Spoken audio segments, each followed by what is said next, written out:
제7장 챕터 세번스. 여러분들 인생은 전쟁터와 같습니다.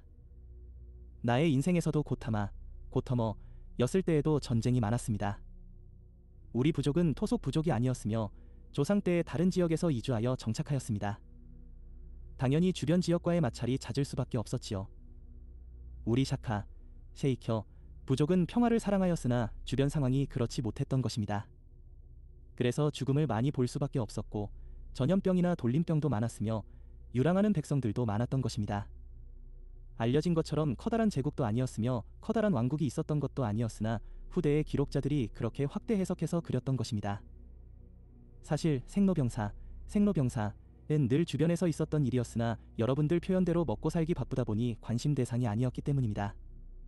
그때 당시에도 수행을 하던 구루즈이 많았으며 고행을 하던 수행자들이 많았습니다. 나도 수행을 하던 시절에는 인도 전 지역을 다녔었고 유명한 구루 밑에 들어가서 수행을 하였던 것입니다. 여러분들이 아는 것처럼 거창하지도 않았으며 그저 수많은 수행자들 중에 하나였을 뿐이었습니다. 여러분들이 표현하는 것처럼 깨달음이라고 하는 것은 화려하지도 않으며 보이는 것이 그저 그렇다는 것입니다. 단지 내면의 변화가 세상을 뒤바꿀 정도로 바뀐다는 사실을 외향적으로 표현했던 것입니다. 내면의 변화는 고요한 평안과 평화가 찾아왔으며 더 이상 어둠과 같은 그림자는 사라지고 없었습니다. 그동안 마음을 괴롭히던 모든 것들이 안개가 거치듯이 사라진 것입니다. 오직 밝은 빛만이 내면을 비추었으며 더 이상 폭풍이나 태풍과도 같았던 마음의 흔들림은 찾아오지 않았으며 명경지수처럼 맑고 투명한 고요함만이 있었던 것입니다. 모든 인생들, 라이브즈이 보였으며 하나하나의 인생들이 존귀하고 사랑스럽게 보였으며 생로병사가 아름다운 교양학처럼 보이면서 파노라마가 되었던 것입니다. 모든 인생들이 나의 인생들이 되었으며 하나의 우주가 작은 미생물에서부터 거대한 우주가 하나로 연결되어 회전하고 있음을 보았습니다. 작은 곤충 속에도 작은 들풀 속에서도 인생이 같이 하고 있음을 보았으며 서로의 인생들이 분리되어 있는 것이 아니라 수레바퀴가 되어 연결되어 있음을 보았던 것입니다. 내가 찾은 평안과 평화가 맞물려서 돌아가는 수레바퀴처럼 인생들에게로 전파되어 나간다는 것을 알았으며 하나의 빛이 어떻게 전도체가 되어 전체의 등불들을 밝힐 수 있는지를 실현할 수 있었던 것입니다. 내면에 찾아온 평화는 두 번 다시 사라지지 않았습니다. 그동안 괴롭혀 오던 모든 번뇌들이 평화가 찾아오면서 사라져버린 것입니다. 나는 내면의 자아와 하나가 될 수 있었으며 과학적으로 설명할 수는 없었지만 수행을 붙들고 있었을 때에는 결코 찾을 수 없었던 것입니다. 모든 것을 놓아버리자 오히려 평화가 찾아온 것이었습니다.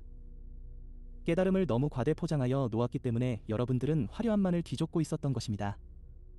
깨달음은 화려하지도 아름답지도 않았습니다. 누구에게 보여주기 위함이 아니었기 때문에 격식이나 형식이 없었다는 것입니다. 인생들은 타인에게 보여주기 위함을 위한 깨달음의 길을 가고 계십니다. 그러면 결코 깨달음은 찾아오지 않습니다. 철저하게 내면의 자신과 싸워서 승리를 얻어야 하는 것입니다. 자신의 육체를 고통스럽게 하면서 하는 것도 아닙니다. 자신을 괴롭히면서 하는 것이 아닙니다. 외부에 보이는 장소와 자리도 중요하지 않습니다만 현대화된 도시에서는 소음공해가 매우 심각하기 때문에 피하는 것이 좋습니다. 자신의 마음을 볼 수 있는 장소는 사실 그 어디라도 상관이 없는 것입니다. 조용한 골방이든 아니면 시장 한가운데이든 상관이 없다는 것이며 마음은 장소를 불문하고 자신과의 싸움을 할 준비가 되어 있어서 언제든지 싸움을 걸어오는 것입니다. 전쟁에 임하는 여러 가지 유형의 전술 전략들이 있겠지만 이미 마음은 나에 대해서 너무나도 잘 알고 있다는 사실입니다. 여러분들은 그런 단점을 가지고 임해야 되는 것입니다. 자신이 무엇을 싫어하고 무엇을 두려워하며 무엇을 회피하려는지 너무나도 잘 알고 있어서 만만하지 않다고 하는 것입니다. 성서의 기록을 보면 거인 골라이어스과 맞서는 소년 데이비드의 이야기가 있는 것처럼 꼭 그런 형국의 대결이 기다리고 있는 것입니다. 그러나 무조건 희망이 없는 것은 아닙니다. 소년 데이비드, 이 거인 골라이어스를 작은 조약돌 하나로 쓰러뜨린 것처럼 거대한 마음이라는 거인도 작은 바람으로 쓰러뜨릴 수가 있는 것입니다. 이솝우화에 나오는 해님과 바람이 나그네의 외투를 누가 벗기는가의 내기에서 강한 폭풍으로도 벗기지 못한 외투를 해님의 따사로움이 벗겨내어 내기에 이겼다는 우화처럼 인생에 있어 마음과의 대결에서는 강한 창이나 칼로서 하는 것이 아니라 작고 볼품없지만 용기와 사랑과 진실이 승리한다는 것입니다. 마음을 온전히 비우게 하기 위해서는 강한 수행으로는 할 수 없습니다. 용맹정진, 용맹정진은 몸을 해칠 수 있습니다. 동한거, 나하한거, 하한거와 같은 격식과 형식으로도 할 수 없는 것입니다. 산들바람과 같은 부드러운 기운이 마음을 깨끗하게 정화시킬 수 있는 것입니다.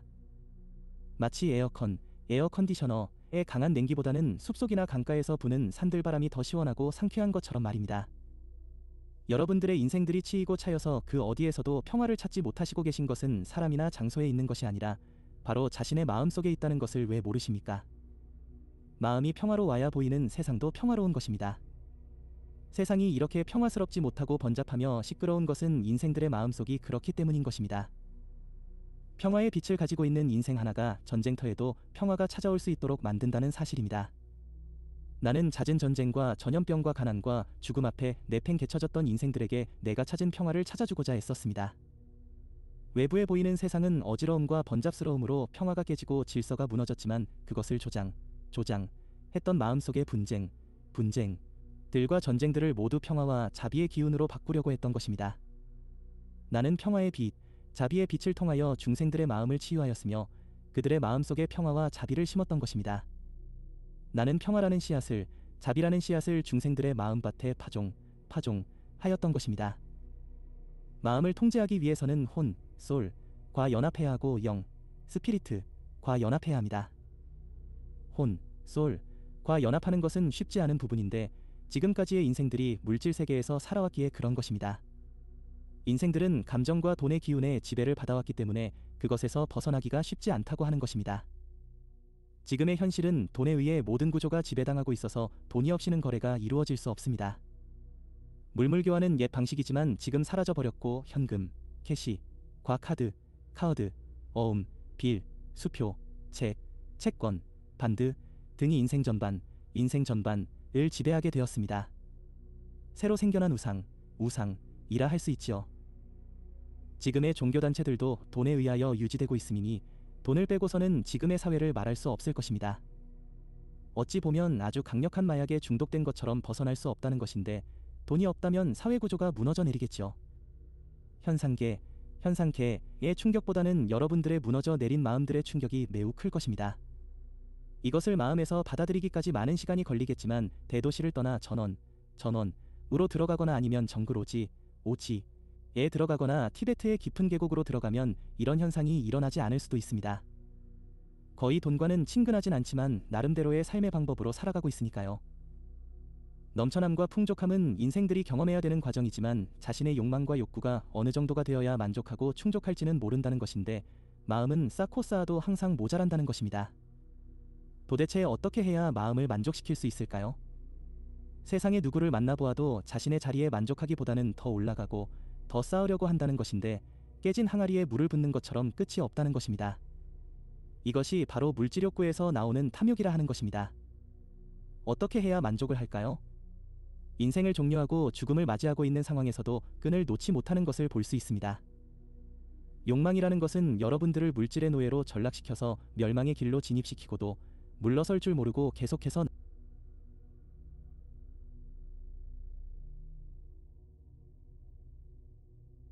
계속해서 나온다는 것입니다. 이런 마인드을 솔이 주관하고 있는데 과연 혼과 타협할 수 있을까요? 타협은 물질에 안주하는 것으로 결론이 날 것입니다. 물질을 떠나서는 살 수 없다는 식으로 마음을 죄어옵니다. 불안하게 하고 두려움과 공포를 이용하여 물질을 떠나게 되면 즉시 죽는 것으로 이끕니다. 마음은 절대 죽을 수 없기 때문에 어떻게 해서든지 물질에 집착하게 만드는 것입니다. 이런 여러분들이 살아있음을 증명하기 위해서 마음은 끝없이 움직이며 생각들과 환영들을 만들어내면서 여러분들이 영, 스피리트를 깨우는 노력들을 하지 못하게 하는 것입니다. 의식을 깨우려는 노력들을 모두 수포로 돌아가도록 끊임없이 마음을 조정하여 물질에서 벗어나지 못하도록 하고 있는 것입니다. 물질을 끊으면 여러분들이 죽는 것처럼 프로그램 하였다는 것입니다. 2000년을 얼마 앞둔 여러분들은 컴퓨터가 숫자를 인식하지 못하여 사용불능 상태가 된다고 시끄러웠던 적이 있었습니다. 과연 분응이 되었나요? 시간이 지나고 그것이 기우였음이 드러났습니다. 사람들은 컬럼버스가 배를 타고 대서양을 나가자마자 대양의 끝에서 끝없는 낭떠러지에 떨어져 죽는다고 하였지만 결과는 신대륙 발견으로 돌아왔습니다. 많은 인류들이 종말론을 이야기하고 또 받아들이면서 집단 패닉 상태에 빠지는 것을 봅니다. 그러나 종말은 왔나요? 아니면 아직 더 남았나요? 우리는 미래를 알고 있습니다. 그러나 여러분들은 미래를 알지 못합니다. 그래서 억울하신가요? 아니면 부러우신가요? 미래를 안다는 것은 아는 미래가 왜곡되지 않도록 책임질 수 있다는 뜻입니다. 마음이 욕망에 영향을 받지 않기 때문에 미래를 공개하여도 마음에서 동요가 일어나지 않는다는 것입니다. 여러분들은 어떨까요? 마음이 미래를 보고도 전혀 흔들리지 않고 동요가 일어나지 않을까요? 그렇지 않을 것입니다. 나타난 미래에 펼쳐진 모습들 속에서 개인의 이득과 욕망을 채우려는 인생들이 있을 것이고 종말과 관련되었다면 준비하거나 포기하거나 두려움에 쌓이거나 하는 형태로 나타날 것입니다. 여러분들의 영화, 무비 등을 통하여 종말을 바라보는 마음들을 보았습니다. 바로 두려움과 공포 말입니다. 여러분들의 마음 상태로는 어떤 형태의 재난을 대비하고 준비하려고 하는 마음보다 두려움에 휩싸여서 모두 분열되고 분리되는 것을 허용하는, 그러다 결국 모두 사라지는 그런 상태였다고 하는 것입니다. 그래서 우주선이 와서 데려간다, 자신은 빛으로 바뀐다, 나머지는 모두 멸망한다는 엉뚱한 형태의 메시지들이 돌아다니고 있는 것입니다. 이것이 바로 마음을 움직이는 집단적인 어둠의 기운을 혼의 기운들이 불러들이는 대표적인 현상인 것입니다. 왜 나타나는 현상들의 마음들이 집단적으로 흔들리고 놀아나고 있는 것일까요? 도대체 중심을 잡지 못하고 이리저리 치우치며 흔들리는 마음 때문에 평화는 사라진 지 오래라고 하는 것입니다. 그래서 한번 죽음의 체험을 해보지 않으시겠습니까? 물론 육체의 죽음은 아닙니다. 생각의 죽음, 마음의 죽음을 표현한 것인데 여러분들의 마음들은 움직임이 없으면 그것을 참지 못하거나 견뎌하지 못합니다. 그래서 끝없이 생각을 일으키고 마음을 채찍질하는 것입니다. 그러니 그 마음과 그 생각들을 멈춰 세우게 하고 꼬리가 일어나지 않도록 하면서 계속해서 흔적들을 지워나가기 바랍니다. 생각의 속도를 뛰어넘어서 지워버리는 작업을 하는 것입니다.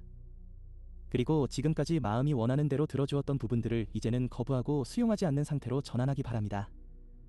아무리 힘들고 어렵다 하더라도 죽지는 않습니다. 마음은 이러면 죽는다고 여러분들을 유혹하고 협박하겠지만 그 장벽을 허물고 넘어가기를 바랍니다. 모든 것을 다 버리고 다 지운다고 하여도 죽지 않는다고, 세상에서 도태되어 소멸되지 않는다고, 물질을 떠나면 죽을 것이라는 것을 과감히 떨쳐버리고 마음에서 모두 놓아버리라고 여러분들에게 주문합니다. 결단코 죽지 않습니다.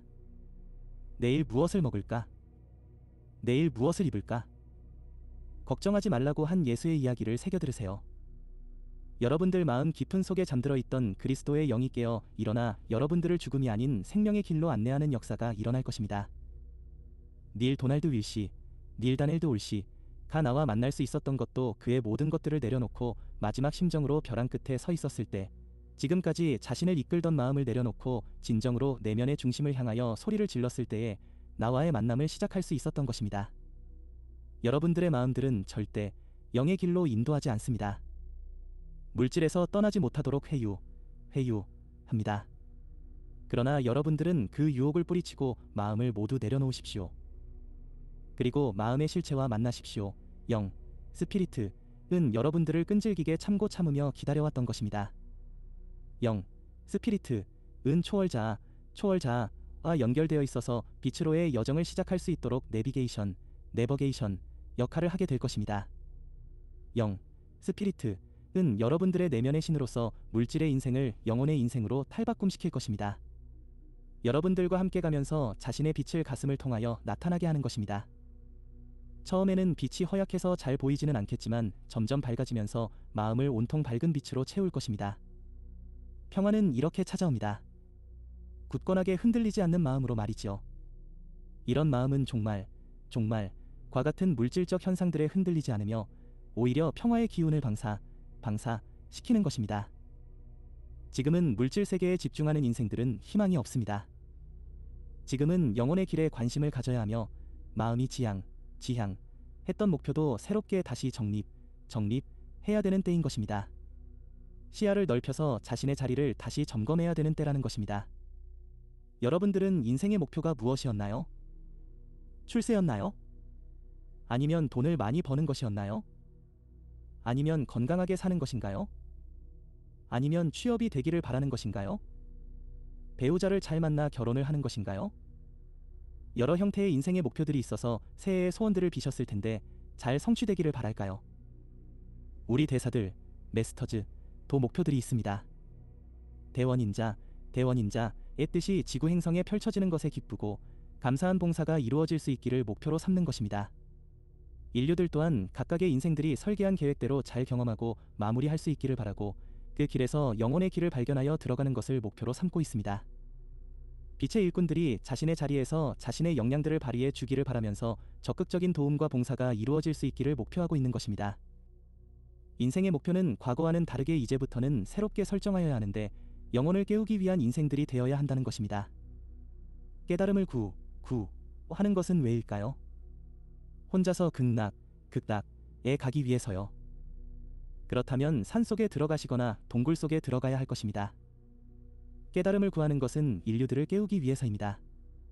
먼저 깨달았다면 자신의 이익을 위해서가 아니라 인류들의 깨어남을 위해서 봉사해야 하는 것입니다. 이것은 강제적으로 이루어지는 것이 아닌데 진실을 얻었다면 그는 그 진실을 알리는 이가 될 것입니다. 진실을 알리는 것에는 어떤 대가도 없이 봉사의 차원에서 이루어지는 것입니다. 여러분들이 진리, 트루스를 알고 깨달았다고 하면서도 인류들을 위한 봉사가 이루어지지 않고 있다면 그것은 진리, 트루스가 아닌 것이고 깨달음의 근처에도 접근하지 못한 것입니다. 지금도 붓다, 보더, 로서, 그리스도, 크라이스트로서 많은 선언들이 이루어지고 있으나 그것이 봉사로서 실천되어 나타나지 않고 있는 것입니다. 모양만 그럴싸하게 흉내낸 가짜들이라고 하는 것입니다. 분명히 봉사라고 표현하는 것은 예수와 내가 걸었던 길을 보면 알 수 있는 것입니다. 여러분들이 우리를 흉내내라고 하는 것이 아닙니다. 우리를 따라 그대로 하라고 하는 것이 아닙니다. 시대가 변했고 환경이 바뀌었습니다. 인류들의 숫자 또한 매우 많습니다. 그러나 인터넷과 스마트폰들이 개발되어 한마디로 직구촌이 되었습니다. 여러분들 스스로가 어떤 방법과 방식이 맞는지를 스스로 찾아낼 것입니다. 그리고 우리가 했던 모습들 속에서 참조할 것과 비교할 것들을 찾아낼 것입니다. 현명하고 지혜와 사랑이 넘치는 인생이라면 스스로가 답을 찾아서 행동하게 될 것이기에 걱정하지 않습니다. 우리가 인생 프로그램을 관리하면서 그때 반드시 여러분들에게 전달해 드리고자 하는 메시지들이 있는 것인데 소홀히 여기지 마시고 소중하게 받아주시기를 바라는 것입니다. 지금은 여러분들의 인생이 마무리되는 때입니다. 물질에서 경험하며 생활했던 제1막의 인생이 종료되고 스피리트를 찾아 영혼의 길을 가야 되는 제2막의 인생이 시작되었다는 것입니다. 지금의 나이들을 고려하여 자신의 위치가 어디인지는 이미 밝힌 것처럼 스스로들이 자신에게 주어졌던 인생들을 재점검하여 다시 편집해야 되는 것입니다. 물질의 인생에서 영혼의 인생으로 다시 조정해야 되는 때가 되었다는 것입니다. 내면 중심의 인영, 스피리트은 쉽게 문을 열지 않습니다. 스무고개 하듯이 단계들과 절차들이 있어서 그 과정을 반드시 통과해야 하지만 의식의 죽음을 부사하는 그런 용기와 간절함이 있다면 그 믿음이 바탕이 되어 굳게 닫혀 있었던 마음의 문이 열리고 스피리트과 조우할 수 있게 되는 것입니다. 이것은 수련단체나 수행기관에 오래 머물렀다 해서 이루어지는 것은 아닙니다. 그랬다면 전국의 사찰에 소속된 스님들과 수행단체의 회원들은 모두 깨달으셨을 것입니다.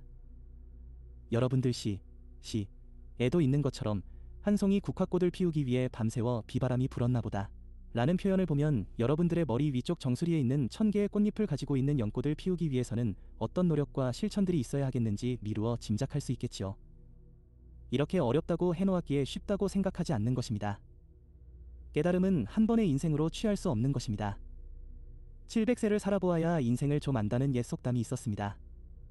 그러니 깨달음을 얻기 위해서 몇 번의 인생을 살아야 하겠는지요. 2500년 전의 고터머는 몇 번의 생이었을까요? 진화하는 인류의 마지막 인생이었습니다. 행성지구의 문명 주기가 약 5200년 정도 되는데 한 주기의 인생을 살면 깨달음의 기회가 온다고 합니다. 그러나 그 기회를 잘 잡느냐 하는 문제와 부딪히게 되겠지요.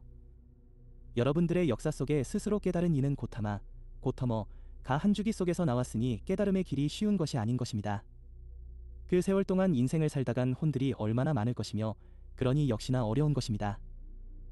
역할과 사명을 위해서 태어난 인생들은 제외하였습니다. 지난 과거의 상황들을 정리해 드렸는데 실망하지 마십시오. 자신의 영, 스피리트, 인 초월자와 만나서 잊어버렸던 기억들을 회복하고 우주의 정보들을 공유하는 그런 인생들이 많아질 것입니다. 그러나 명심할 것은 설령 자신이 그런 자격을 갖추고 태어났다 해도 이루어지는 것은 아닙니다. 그만큼 뼈를 깎는 고통과 시련을 극복하고 자신을 완성시켜야 한다는 것입니다. 이것을 스스로의 힘에 의해 완성시킨 인생들은 의식이 열려서 우주의 네트워크와 소통을 하여 정보 공유도 하고 존재들과의 소통도 자연스럽게 이루게 되는 것입니다. 그리고 머리와 가슴이 열려서 오직 지혜와 사랑, 러브만을 가지게 되니 주변을 그렇게 변화시키는 인생이 되는 것입니다.